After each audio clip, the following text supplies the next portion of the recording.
family of 8 starting today. If you don't like it, get out. Emily shouted, raising a can of beer above her head. My son's wife, who I thought was a kind and gentle person, had a terrible side to her. She had brought her family to live in our house without permission. I never imagined she could be so self-centered. Ever since her family arrived, I had been feeling physically and emotionally drained. But my son remained silent. My son and I followed Emily's instructions. After careful preparation, my son and I delivered our final blow to Emily. I'm leaving. Do whatever you want. Here's your walking papers. Tom shoved a divorce paper at her.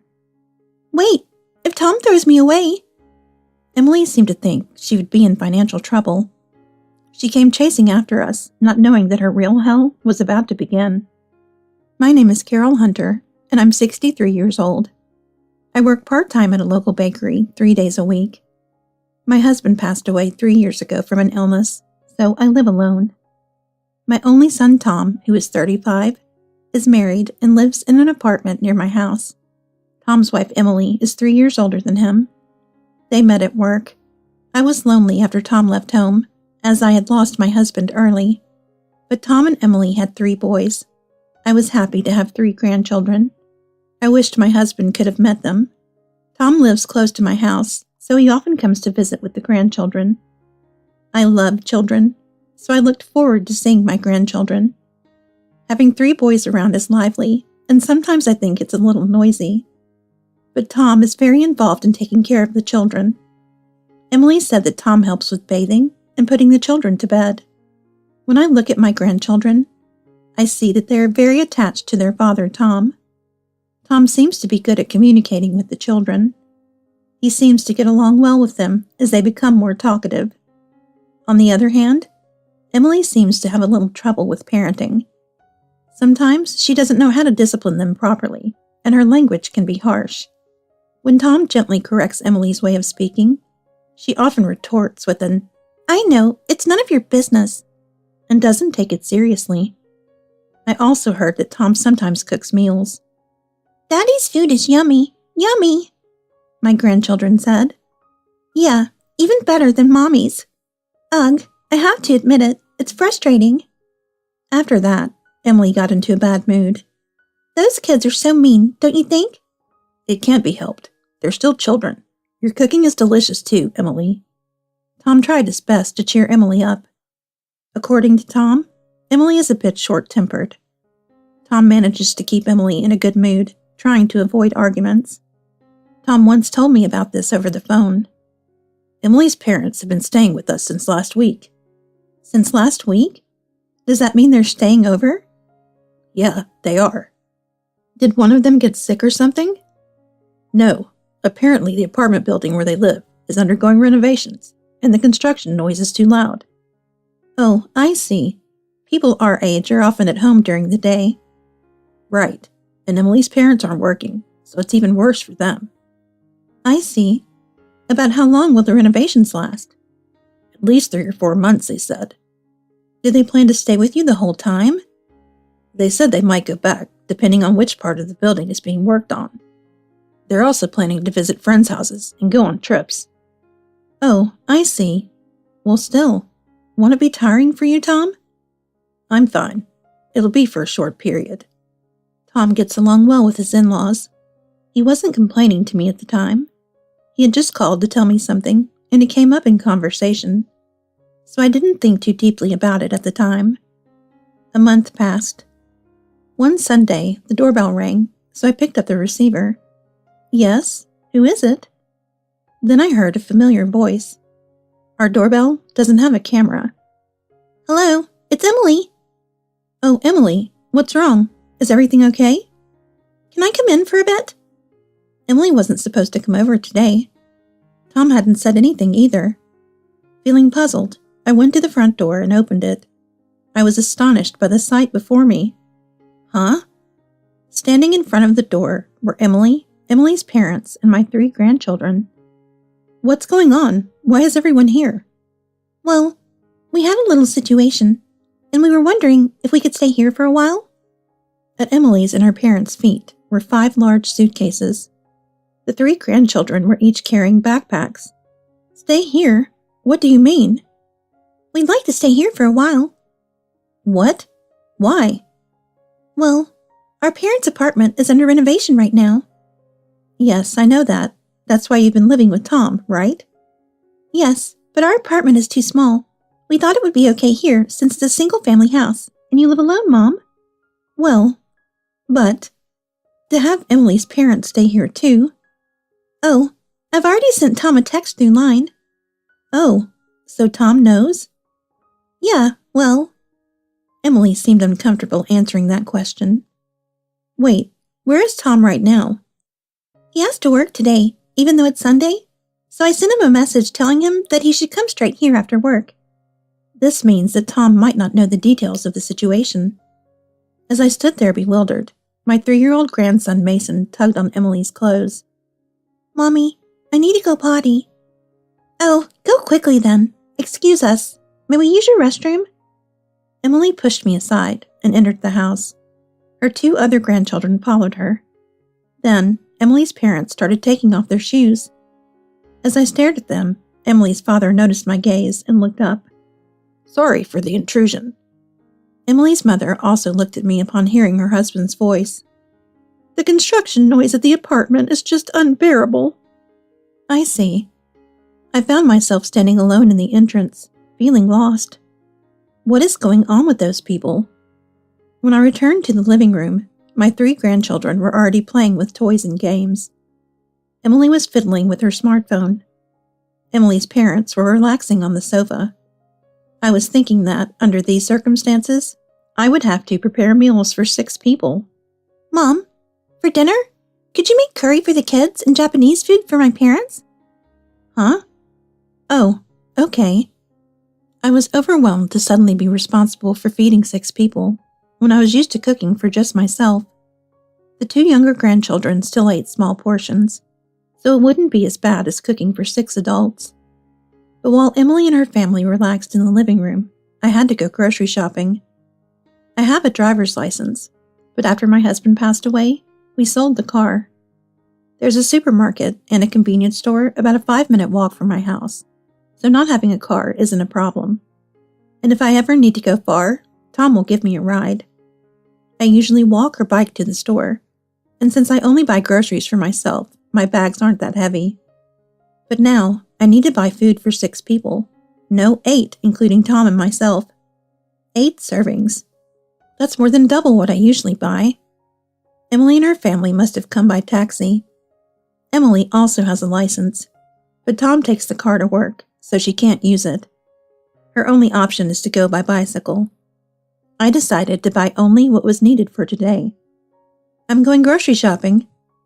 Okay, please get some drinks and snacks for the kids, too. All right. Could you please get some apple juice in cartons? And also 3 bottles of milk, please? Okay. Milk? Buying 3 bottles of milk? It had been a long time since I had bought so much milk, probably not since Tom was a child. There's a limit to how much you can carry on a bicycle. I was exhausted, as I had to put groceries not only in the front basket, but also on the rear rack. Emily and her mother didn't help with the shopping or cooking. Emily's parents preferred Japanese cuisine, so I made a meat and potato stew with the leftover curry ingredients. After dinner, Emily and her family decided on their own rooms which they would use. Emily and the grandchildren would take one of the rooms on the 2nd floor. Her parents would stay in the Japanese-style room on the 1st floor. They started using the rooms right away, so I had to rush to clean them. I was tired and frustrated. After Emily's parents and the grandchildren had gone to bed, I'm home. I was washing dishes in the kitchen when Tom came home. I rushed to the entrance. Welcome back. I sent you a message online about Emily and the others coming here. Yeah, sorry, Mom. I was so busy today, I didn't even have a chance to check my messages. Oh, that's all right. But what's going on? I don't know either. Emily did this on her own. I see. As Tom and I entered the living room, Emily came in holding a can of beer. She had been drinking beer since dinner, self-serving herself. Emily isn't a strong drinker. She seems to get drunk quickly.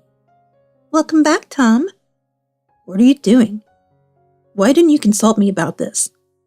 Well, our apartment is just too cramped for all of us, and your mom was lonely living by herself, right?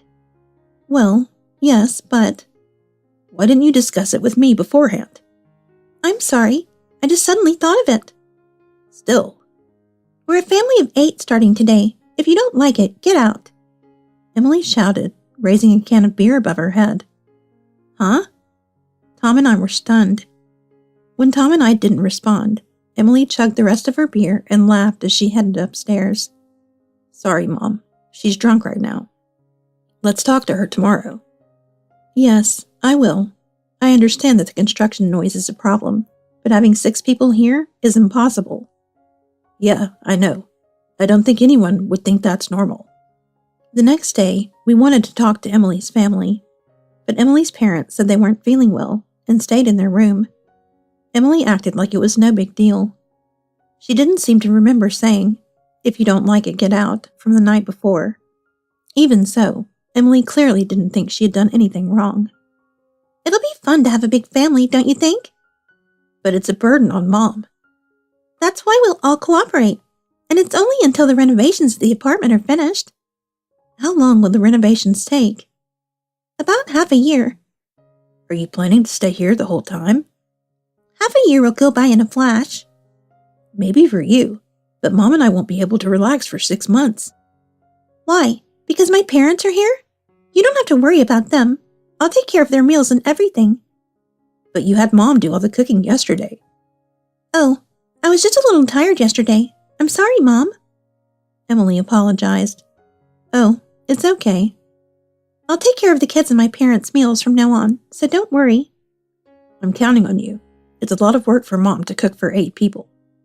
I couldn't bring myself to believe Emily's words, and Tom didn't explicitly tell Emily that having them here was a nuisance. He probably can't be direct with Emily, who is older and seems to have a strong personality. Emily did prepare meals for her parents and the grandchildren that day, as she had promised. I lent her the kitchen, but she was messy. She burned the frying pan, spilled ingredients, and didn't wipe up the water around the sink. Her cleanup was so sloppy, it was really frustrating to watch, given my meticulous nature. In addition, the living room was always a mess. Toys were scattered everywhere, and Emily's clothes were left unfolded. Emily's parents mostly stayed in their room, but when they came into the living room, I felt uncomfortable. It made my head hurt. If these days continued for 6 months, I wouldn't be able to handle it mentally or physically. 2 weeks after Emily's family moved in, I was an emotional wreck. I didn't tell Tom because I didn't want to worry him, but I even had to take a few days off for my part-time job. Mom, please don't make the kids spicy pizza. Yes, dear, I know. Emily only cooked for 2 days. After that, she made various excuses, and I ended up cooking for all 8 people. Of course, her mother didn't help either. Emily works on weekdays, so the 3 grandchildren go to daycare. I work part-time, but not every day. So there are days when I'm home with Emily's parents. They mostly stay in their room, but sometimes they come to the living room. And Emily doesn't prepare lunch for her parents. Inevitably, I end up making lunch for them.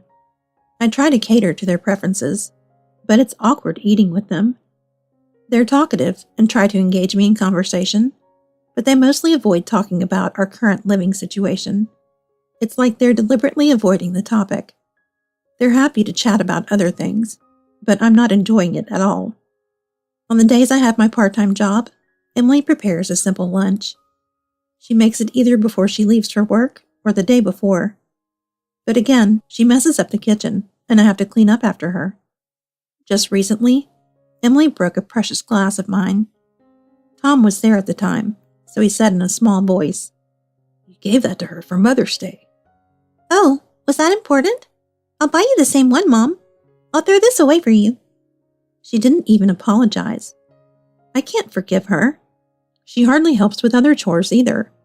Laundry for 8, dishes for 8, groceries for 8. At first, Emily and her parents paid for their share of the groceries, but they only paid for a few days. Moreover, having 3 small children in the house made cleaning a nightmare. The The grandchildren mostly play in the living room, leaving toys and snacks scattered everywhere. Oh, did you clean with a vacuum cleaner yesterday? Do you do it every day? It'll just get messy again, so it's fine for now. As someone who likes things neat and tidy, the mess was a constant source of stress. Even when I was at home, I was constantly on edge and exhausted. My only respite was my part-time job. I wanted to increase my hours to more than 3 days a week, but I knew I would be too tired to do the housework when I got home, so I gave up on that idea.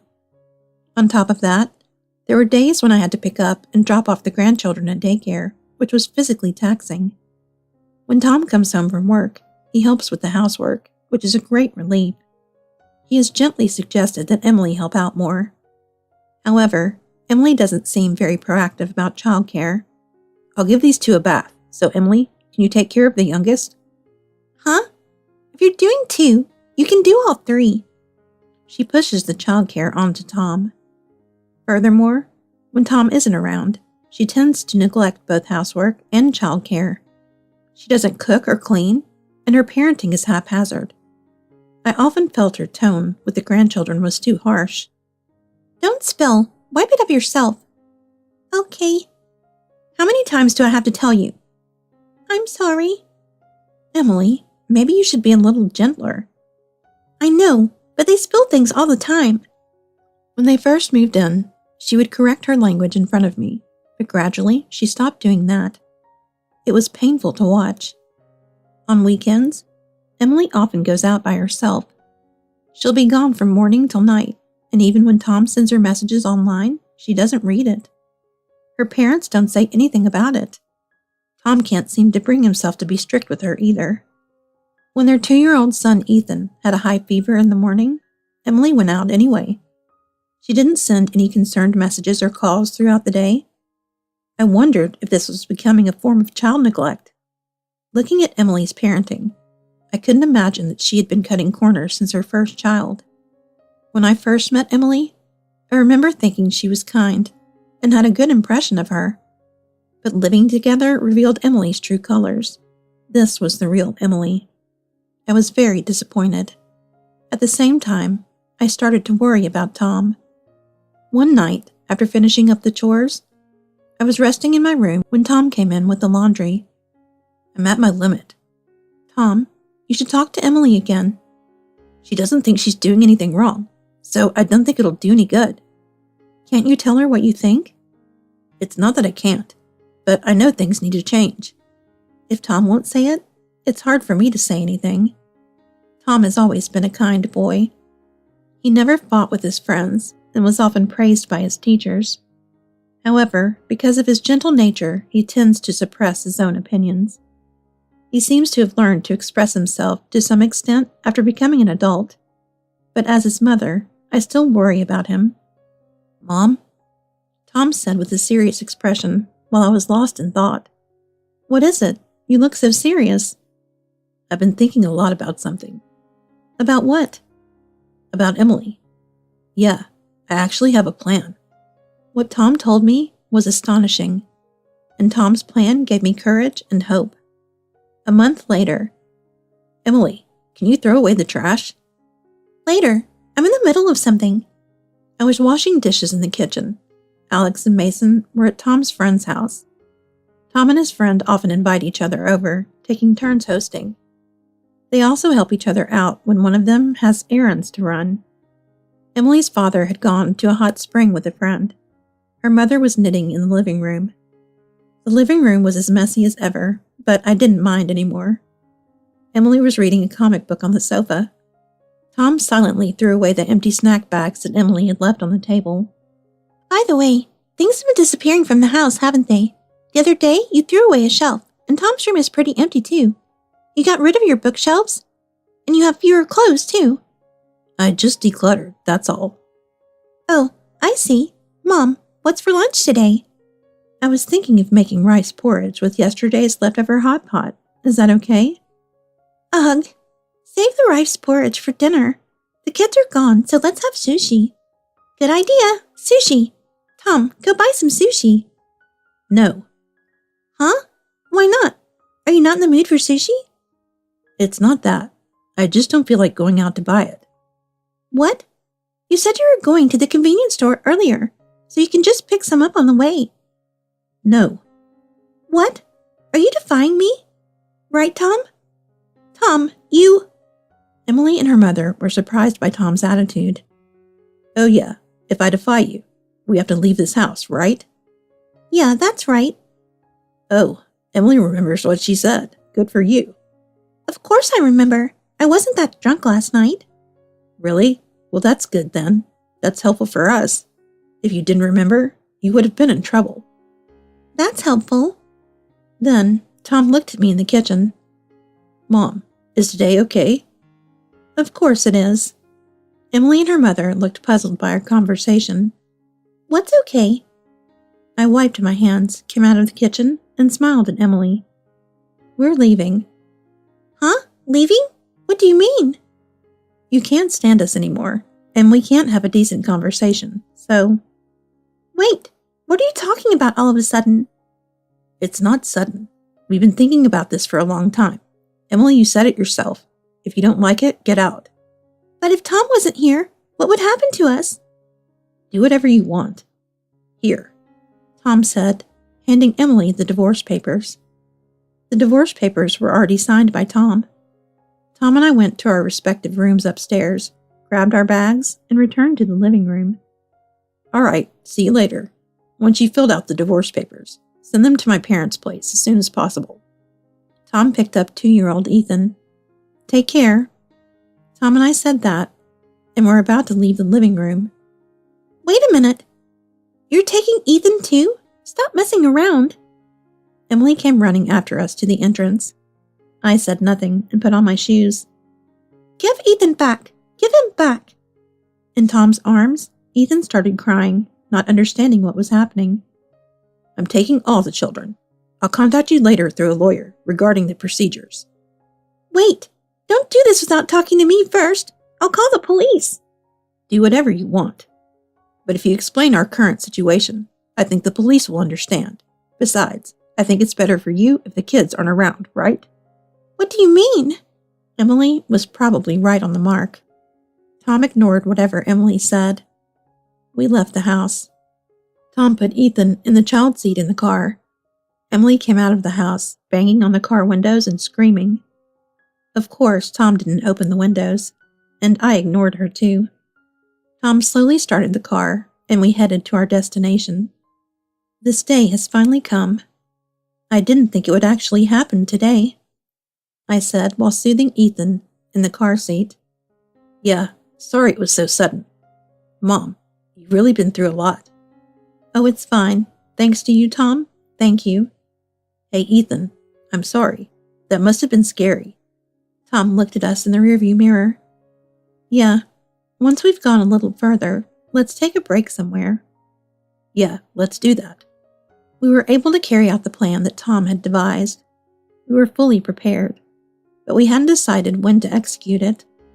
The absence of the grandchildren was a coincidence, but if they had been home, we were planning to take them by force if necessary. What Tom had told me a month earlier was that we would be moving out of the house. You mentioned before that you were thinking of tearing down this house, right, Mom? Yes, it's too big for me to live alone, so I was thinking of moving into an apartment. How about we move forward with the demolition? Are you sure, Tom? Tom wasn't hesitant.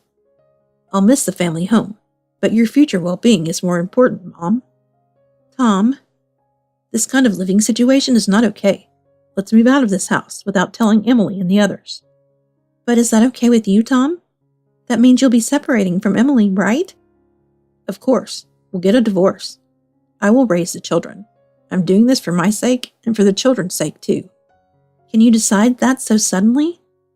Then Tom said with a wry smile, I had been thinking about it even before Emily and her family moved in, about my future with her. What? I was surprised. Apparently, he had felt for a long time that he and Emily weren't compatible. Her short temper was one thing, but more than that, he didn't like the way she interacted with the children. It was true that I also felt her tone with the children was harsh, and that she could be a little cold at times. I do most of the childcare too, you know? Yes. To be honest, I made up my mind to leave her, Tom said. He was thinking about my plan to tear down the house, so he suggested that we proceed with the demolition plan without telling Emily and her family.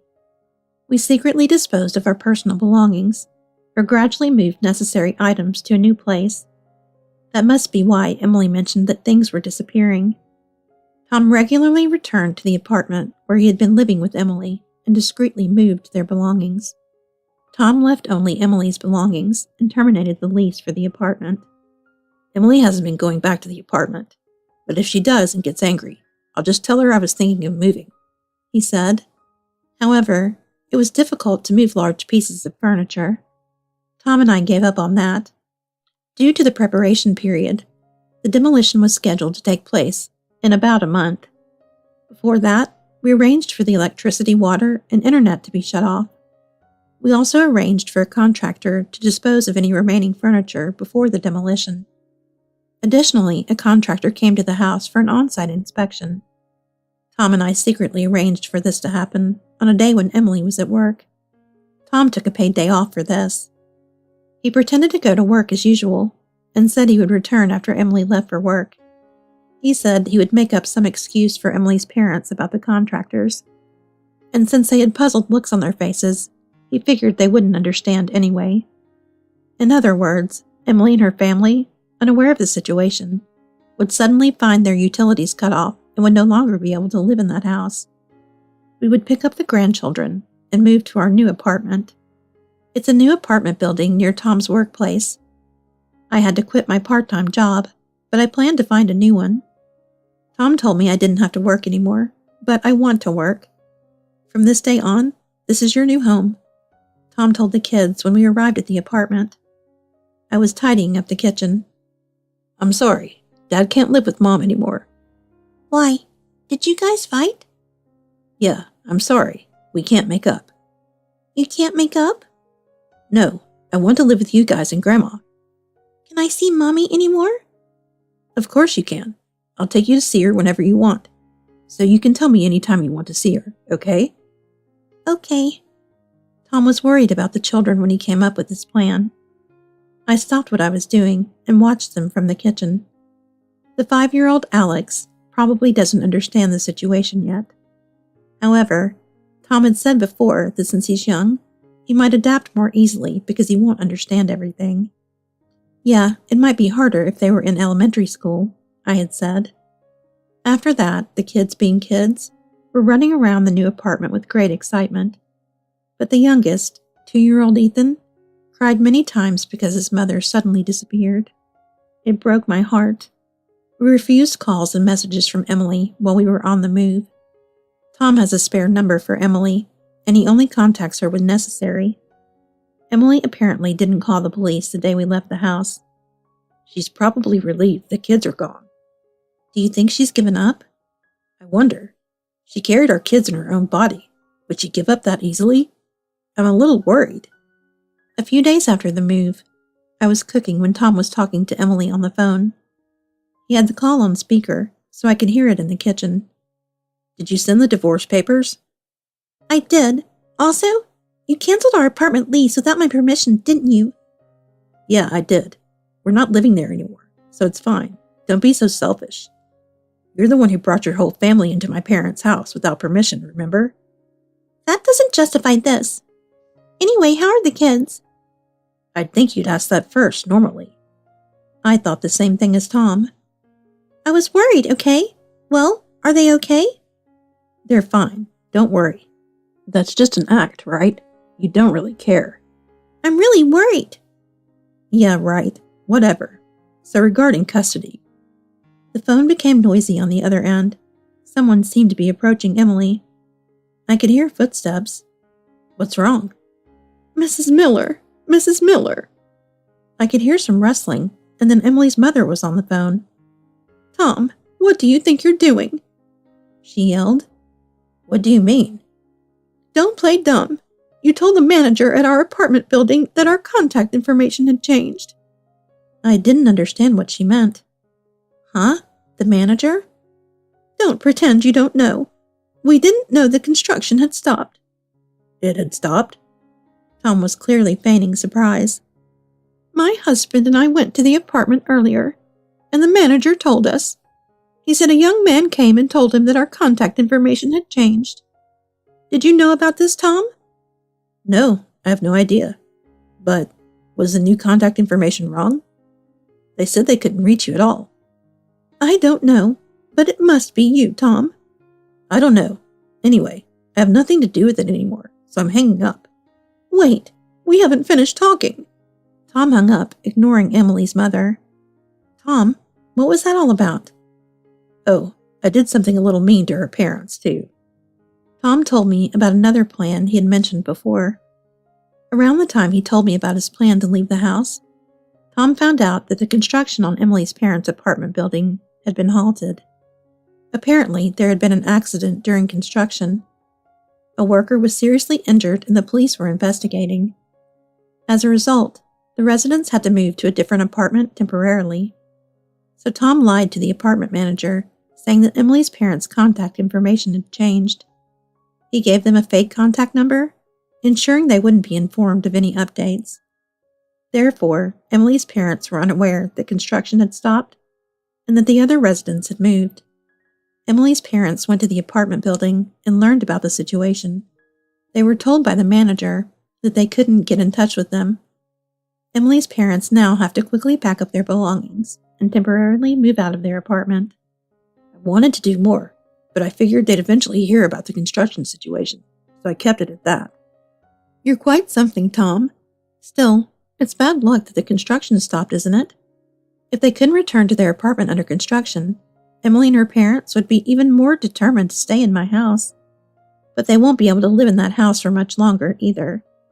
Tom officially divorced Emily and started a new life. Emily seemed to know, but Tom was able to gain custody of the children. Usually, the mother is granted custody, but Tom had been doing most of the housework. Emily's neglectful parenting had also played a role.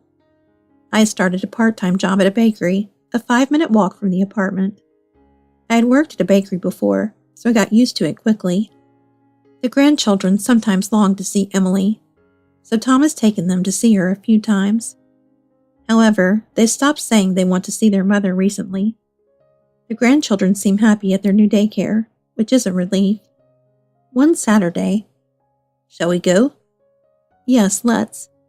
But aren't we being a little mean? Mom, you're enjoying this, aren't you? It was finally time for the house to be demolished.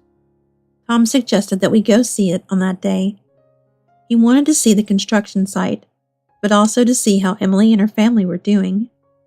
The utilities should have been shut off by now, so there was a good chance that Emily and her family had moved out. Even if the house was empty, they planned to simply observe the demolition site. Tom decided to leave Alex and Mason at a friend's house. He was worried that if the children went to the old house, they might want to see Emily. Understandably, 2-year-old Ethan was coming with us. On the way to the old house, Tom said, I'll go check things out by myself first, so Mom, you and Ethan wait in the car. Okay. Just in case, it might be better to park a little further away. Yeah, you're right. Ethan might remember vaguely. We drove for an hour back to the neighborhood near the old house. Tom parked the car in a coin-operated parking lot a little ways away from the house and showed me his smartphone. Mom, keep your phone out and ready just in case. If they're not there, I'll come straight back without calling. Okay, be careful. Yeah, Tom said softly, looking at Ethan, who was sleeping in the next seat. Ethan had fallen asleep on the way, which was a relief for us. We were a little bit worried that Ethan might remember the old house, or Emily if he was awake. If Ethan had been awake, we would have tried to distract him with a drive or parked even further away, with only Tom going in to check on the house. 5 minutes after Tom got out of the car, my phone, which I had set to silent mode, started vibrating. It was a video call from Tom. I quickly pressed the call button, careful not to wake Ethan. I also made sure to put in my earphones, which were connected to my phone. Hello? I whispered. The screen showed the front of the house. Oh, good timing, I thought to myself as I watched the screen in silence. About 5 demolition workers were standing in front of the entrance, along with Emily and her parents. Emily and her parents seemed to be in a panic. Were they still here? They must have come to pack up. We haven't heard anything about the house being demolished. Did you not tell them? Also, the water and electricity have been shut off. It has been a nightmare. We thought the power was out. Then the water stopped working. It was awful. We couldn't use the heat, so we all caught colds too. I chuckled to myself. It's February, so it's freezing without heating. From the conversation, it seemed like Emily and her family had been living in the house until the very last minute. So, what did they do? We managed to get our valuables, and we went to a nearby business hotel. Oh, really? Well, you should probably find a place to live then. Where are we going to put all this stuff? Emily was holding a cardboard box, and there were more boxes piled up near the entrance. We moved into a nearby apartment for now. Well, Tom, weren't you coming here today to check on things too? It's the demolition day, so I came to watch. Excuse me. Tom turned to face the worker who had spoken to him. But just then, Emily reached out and shoved Tom, making the screen shake violently. What are you doing? Although Emily was off screen, I could hear the surprised voices of the workers around them. Tom, maybe you decided to demolish the house after we came here, right? Right? The screen was filled with Emily's face. Yeah, I thought it was a good opportunity.